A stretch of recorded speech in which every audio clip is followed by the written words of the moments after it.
नमस्कार दोस्तों, मैं धनंजय कुमार। आज की इस वीडियो में हम बातचीत करने वाले हैं भोजपुरी की दबंग स्टार खेसारी लाल यादव के बारे में, जो कि खेसारी लाल यादव अवार्ड शो में आ सकते हैं। इसी के बारे में आप सभी को बताने वाला हूं इस वीडियो में।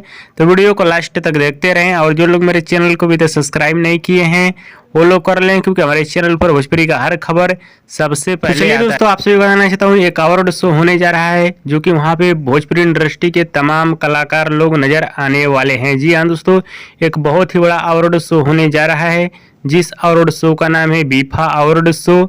इस अवार्ड शो को आयोजित किया जाएगा 18 फरवरी को बिहार के पटना में। जी हाँ दोस्तों, ये अवार्ड शो होने वाला है पहली बार बिहार के पटना में, जो कि बहुत ही बड़ा अवार्ड शो होने वाला है। और यहाँ पे हमारे भोजपुरी इंडस्ट्री के तमाम कलाकार लोग नजर आने वाले हैं। बताया अभी जा रहा है कि भोजपुरी के दबंग स्टार खेसारी लाल यादव जी भी जा सकते हैं। जी हाँ दोस्तों, ऐसी खबर आ रही है कि इस वाला अवार्ड शो में खेसारी लाल यादव जी भी जा सकते हैं। हाँ तो दोस्तों, आप लोग तैयार रहिए। 18 फरवरी को बीफा अवार्ड शो होने जा रहा है बिहार के पटना में, और वहाँ पे तमाम कलाकार लोग नजर आने वाले हैं। वीडियो पसंद आया तो ज़्यादा लाइक करें, कमेंट करें, शेयर करें, सब्सक्राइब करें।